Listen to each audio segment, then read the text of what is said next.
on this ground, this wicket 137 is not a big deal. But the way Imon started the first over, the momentum shift us, and we just keep going, bat. Well, you keep on going, keep on. হৃদয়কে দিয়ে batting সম্ভব না, সাব্বিরকে দরকার। Match শেষে একই বললেন লিটন দাস। দর্শক বিস্তারিত জানতে ভিডিওটি না টেনে একেবারে সম্পূর্ণ দেখতে থাকুন।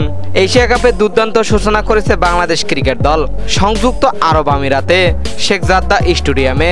প্রথম ম্যাচেই হংকংকে 7 উইকেটে হারিয়ে শুভ সূচনা করলো টাইগাররা। আগেই ব্যাট করতে নেমে হংকং করে মাত্র 143 রান। বল হাতে মুস্তাফিজ তাসকিন ও সাকিবরা নিয়ন্ত্রিত বোলিংয়ে প্রতিপক্ষকে গুটিয়ে দেয় শুরু থেকেই। টার্গেট তাড়া করতে নেমে ব্যাট হাতে ঝলক দেখান লিটন কুমার দাস। দুর্দান্ত হাফ সেঞ্চুরি তুলে নিয়ে তিনি জয়ের ভিত গড়ে দেন। কিন্তু ম্যাচ শেষে উপস্থাপকের প্রশ্নে চমক দেন লিটন দাস। সরাসরি বলে বসলেন, হৃদয়কে দিয়ে ব্যাটিং সম্ভব না, বড় ম্যাচ জিততে হলে সাব্বির রহমানকে দরকার। ওর মতো পাওয়ার হিটার ম্যাচ ঘুরিয়ে দিতে পারে। লিটনের মতে সাব্বির রহমান চাপের সময় নেমে কয়েকটা শট খেলে প্রতিপক্ষকে ধ্বংস করে দেওয়ার ক্ষমতা রাখে। আর এশিয়া কাপের মতো বড় আসরে এমন গেম চেঞ্জার দরকার বাংলাদেশ দলে। লিটনের এই বক্তব্য আলোচনার ঝড় তুলেছে ক্রিকেট মহলে। সাব্বির কি তাহলে খুব শীঘ্রই ফিরছেন একাদশে? আর হৃদয়ের জায়গা কি তবে শেষ হয়ে যাচ্ছে?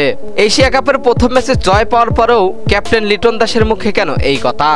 তো দর্শক, সবার প্রশ্ন এখন একটাই, বাংলাদেশ দলে কি আবারও দেখা যাবে সাব্বির রহমানকে? জানিয়ে দিন এ বিষয়ে আপনাদের গুরুত্বপূর্ণ মতামত আমাদের ভিডিওর কমেন্ট বক্সে। আর এতক্ষণ আমাদের সঙ্গে থাকার জন্য অসংখ্য ধন্যবাদ।